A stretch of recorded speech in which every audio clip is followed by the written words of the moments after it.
Time now for Media Watch. James Creedon joins us in the studio. James, starting with something that one wag here in France has called, or dubbed rather, Watergate in reverse. This is the tapes that are now being called Sarko leaks, leaving the former president of France furious, it's fair to say. Furious and with a sense of betrayal, for sure. These were tapes that were leaked, not by the former advisor himself, but somebody got their hands on the tapes, it appears, and fed it to the media.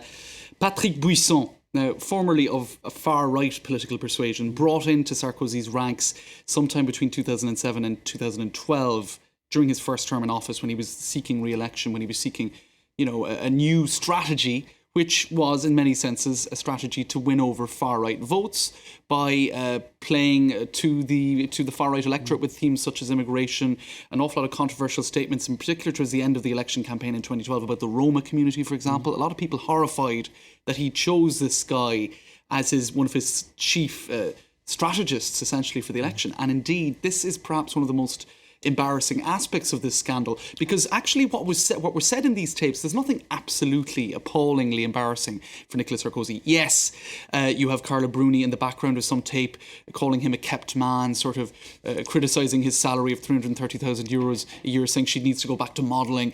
So there's certain embarrassing statements too about ministers. He was a bit critical of François Fillon, who was his prime minister at the time. But there's nothing massively shocking. No real surprises there, are there? Because we know that Carla Bruni is a spirited lady. That's right. And we know she's that very wealthy. Fillon and Sarkozy, there was no love lost. That's exactly it. So I think it's more the fact that he placed so much trust in this man. Let's take a look at some of the reaction. This is one tweet from a centrist politician, which I think is sort of representative. Dominique Payet is his name. He says, Nicolas, as in Sarkozy, don't forget, when you dine with the devil, you have to use a very long spoon. Now, we were trying to find an apt translation of that earlier. I think it's a case of if you get down with dogs, if you lie down with dogs, you get up with fleas. In other words, this is what you get when you mess around with a guy like Buisson, who is, politically speaking, has very questionable opinions. And this is the man who was, writing speeches for Nicolas Sarkozy, spending hours inside in the presidential office as they were designing strategy and all of that. So that's the aspect, really, that is very much egg on the chin, an egg on the chin sort of aspect of it for Nicolas Sarkozy, who, let it be said, is hoping to perhaps fight for re-election or for election once again in 2017. Indeed, so all this could, of course, put another question mark over that possible relaunching of his presidential bid, couldn't it? That's right. Possibly. That's right. Let's move on to the continuing communications war over Ukraine. A phone conversation has been leaked. That phone conversation between the EU Foreign Policy Chief Catherine Ashton and Estonia's Foreign Minister. A conversation, James, apparently not flattering Ukraine's interim government. Definitely not, Mark. Now, this was after the Estonian Foreign Minister came back from Kiev, so he was having a little tete-a-tete over the phone with Catherine Ashton. Now, he mentions in this conversation one of the doctors who was at Maidan, who was dealing with a lot of the wounded, especially when snipers shot into Maidan. Now, her name is Olga Bogomolets, so he's referring in this extract that I'm going to play for you now to this woman who, as I said, was the main doctor for the Maidan mobile clinic. Let's take a listen to what he had to say to Catherine Ashton. The same Olga told that, all the evidence shows that people who were killed by snipers from both sides, among policemen and people from the streets, that they were the same snipers killing people from both sides. Well, that's.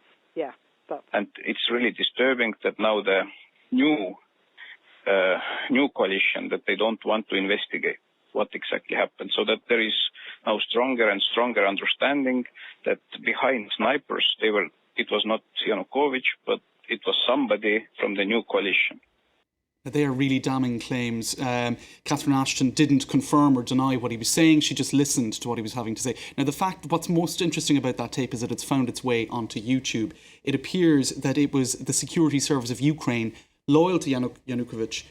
People from their ranks put that video online. It's a private conversation. The Estonian Foreign Ministry confirms that it is an authentic conversation. It's not flattering, basically, for the new coalition government. It makes them, or the new interim government, rather, it makes them look complicit with these snipers when the received wisdom is that Yanukovych's people were behind those snipers. So it's rather shocking information. We'll have to see, what information comes out over the next couple of days and weeks that authenticates it or completely discredits it shows once again that everybody appears to have their own agenda and their own desire to manipulate the story to suit their own particular aims, which makes our job as journalists ultra important, because we've got to find out what the truth is and put that out. That's our job. That's right. Propaganda, essentially, a communications war via social media and YouTube. OK, so let's hope that we at France 24 are playing our part in keeping you, the viewer, informed properly in what's going on. Thank you very much for joining us, and thank you, James Creedon, as ever, for Media Watch. Good to see you. Stay with us. Short break. After that, more news, including, of course, the latest diplomatically and on the ground from Ukraine. Stay with us.